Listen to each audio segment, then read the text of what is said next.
Welcome to the abbreviated interpretation of The Importance of Big Earnest, a thriller comedy for serious people by Oscar Wilde.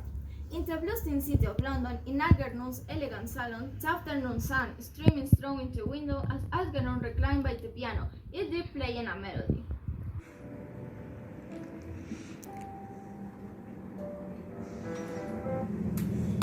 Len, have you been prepared the cucumber sandwiches for Lady Bradwell?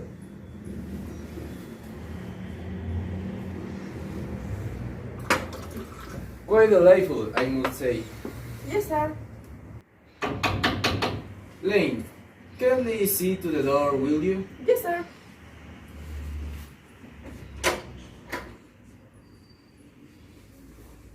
Mr. Ernest, Warden is here, sir.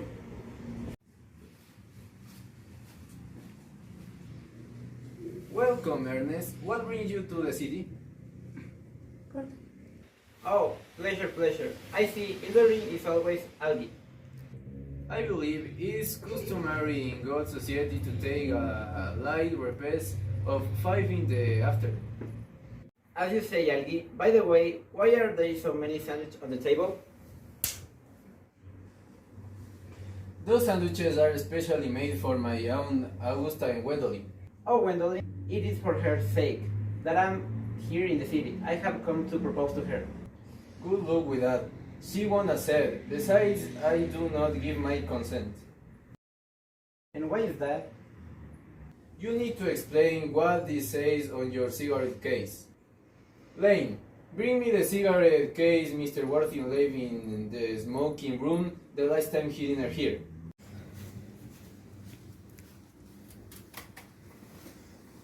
It is private. Give it back to me. Explain why your cigarette case is inscribed with the name Jack instead of Ernest, which is yours. Because my real name is Jack.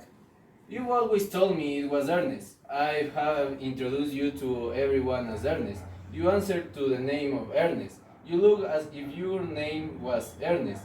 You are the most earnest person I have met in my life. It's perfectly absurd to say that your name is Ernest. It's on your letter. Here is one of them. I know, but in the country I got by Jack, and in the city I got by Ernest. So, in order to come to the city, I have always pretended to have a younger brother named Ernest, who lives in Albany, and gets into the most dreadful escapes. That's my dear Algie. Eat the war, truth, poor and simple. Well, dear fellow, I cannot blame you for anything because I too have invented a permanently invalid of inestimable value named Burberry to go into the country whenever I want. Burberry is absolutely indispensable. Here, Algernon and Jack sit. They have both done and say to get what they want, and then Jack remembers the proposal he is going to make to Gwendolyn.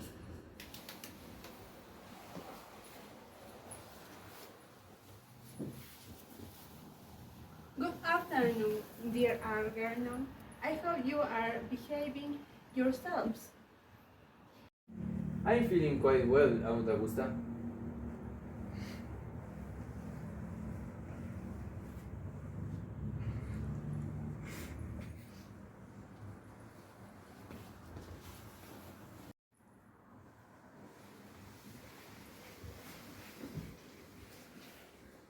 I have a grand gift for you this evening.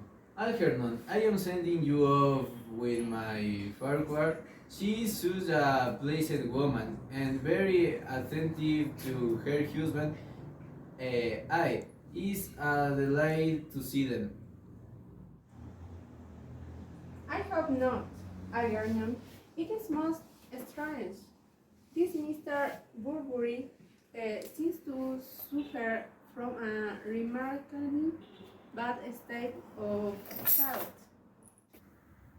Yes, poor Burberry is a terrible invalid, but I will go over the program that I have drawn up. If you will kindly step into the next room for a moment. Thank you, Algernon. It is very considerate of you. Gwendolyn, will you accompany me? Of course, Mother.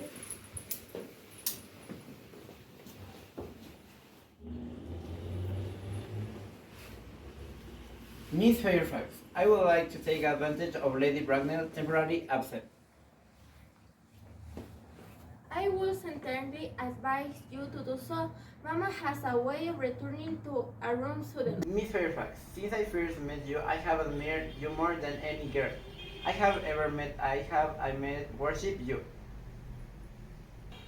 Yes, I'm quite aware of that. My ideal always has been called earnest. Have is something that name that seems to inspire absolutely confidence. When Algernon that mentioned it to me, I know I was destined to love you. Gwendolyn, will you marry me? Of course I will, darling. Mr. Gordon, rise here! Mama! Gwendolyn, we'll wait below in the carriage. Mama! In the carriage, Gwendolyn.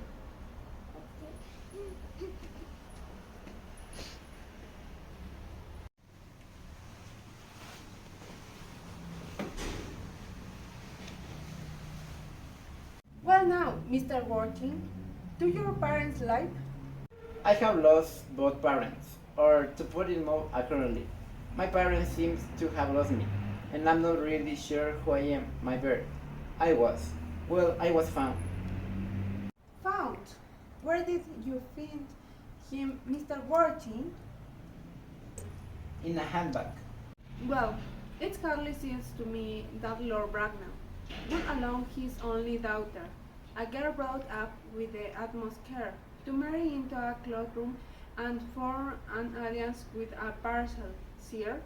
Good morning, Mr. Worthing.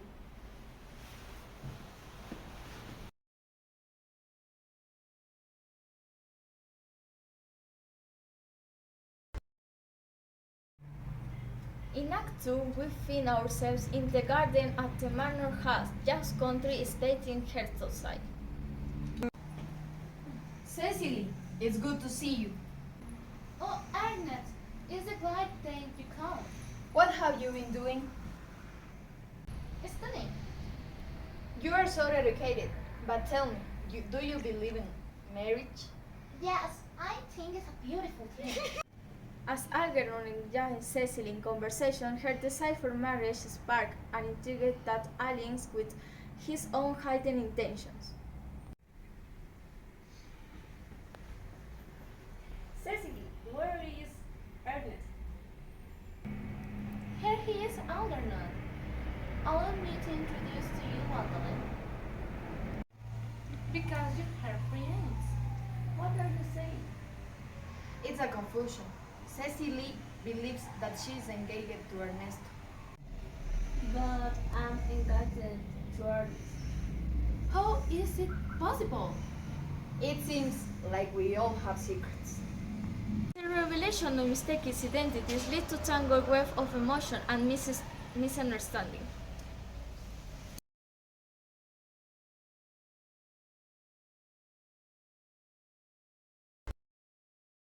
The garnet admits will a character present. In none of this confusion, Jack Algernon explained yourselves. Lady Bracknell, I confess I have been leading a double life. My name is Jack, not Ernest. And I too have decided you all, my name is not Ernest either. But does it matter as long as they love us? I need Cecily. No parents have ever mistakes identities. They embrace as Lady Brains, so instantly this Freudian adventure built. Very well, then let us put this all behind us and celebrate the power of love. Miriam enters.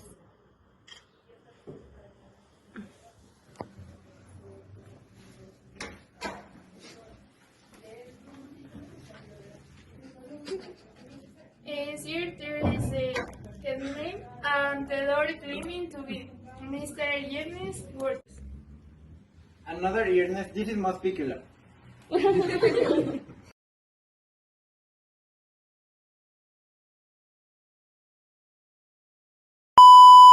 As you say, Algi. By the way, why are there so many sandwiches on the table?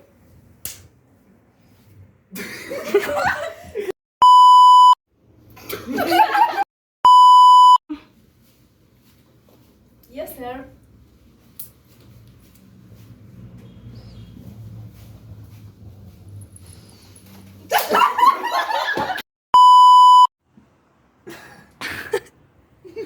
Ponle pausa. I am feeling quite well, ¿aún te gusta?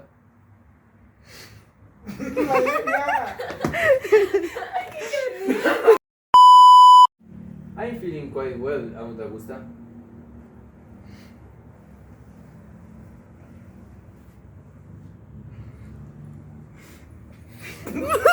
Pero Karla, déjame agarrarte el brazo. I was entirely advised to you. Mama has a way of. Gwendolyn, we'll wait below. Ay, No voy a llorar, voy a regreso. Gwendolyn. Ya lo dije bien. Gwendolyn, will you marry me? Of course I will, darling. Mr. Gorty. Estamos demorando un poco bastante.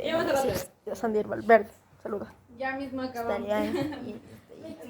Ven acá. Estoy un poco aburrida.